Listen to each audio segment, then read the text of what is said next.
But like generally speaking, if you think about kind of front leg Zenku Dachi and back leg Kibarachi, like Zenku Dachi will have a limiting factor in terms of the depth that you can make in it, or how much you can drop in your stance. And it's not being back foot, like that's just that flexibility will inhibit how far you can drop down. But as soon as you release that back leg, and it becomes like the Kibarachi form, so your back foot pointing maybe 45 degrees and your knee over your toes, then straight away you can see how much more you can keep on dropping, depending on your flexibility. But ultimately you'll be able to drop more. Understand? So just make sure that like it's not the same height as Zenku. That like really speaking, if you're going to do the young athletic version, we'll talk about the old guy version in a minute. But you want to have that kind of horizontal feeling to your thigh. Okay, like that sort of sense when you're in Fudo Dachi. Yeah? That Fudo Dachi, like literally that deep-rooted, kind of immovable stance. So you want to be cemented into that floor, right? Now that's one way to do it.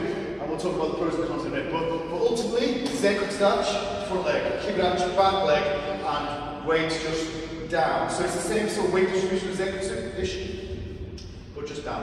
Understand?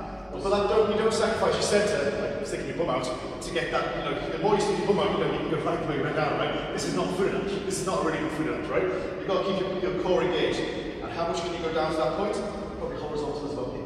Understand? That's probably optimal in challenge.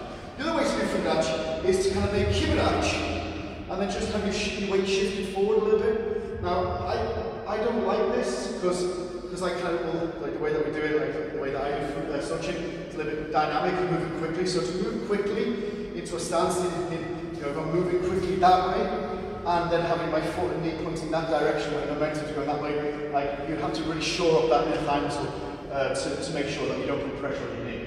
But that's another way, and we'll talk about the pros and cons of these in a minute. But like basically, Kibarachi with your weight a little bit more forward.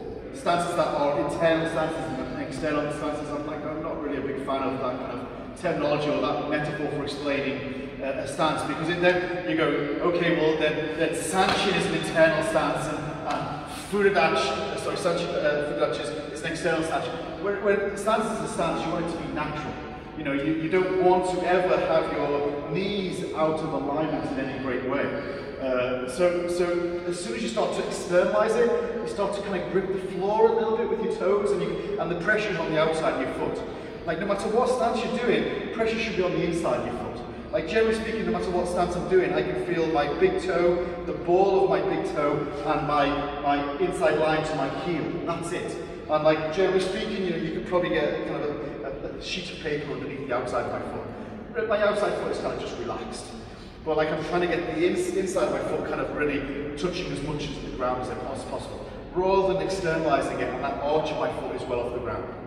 I want my arch of my foot kind of like suction grips the floor type thing. So don't externalize your stance, and Fudo Dachi is one of those things that you can end up doing. So even like in Zenku Dachi, where I'm kind of fairly internal, not internal, that's not a bad word, but like on the instep and arch of foot on the floor, then Fudo Dachi is no different really.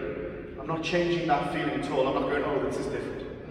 Your knee is a hinge joint. It has one way to really move that it's comfortable with. As soon as you start pushing it side to side, you're going to kind of increase wear and tear.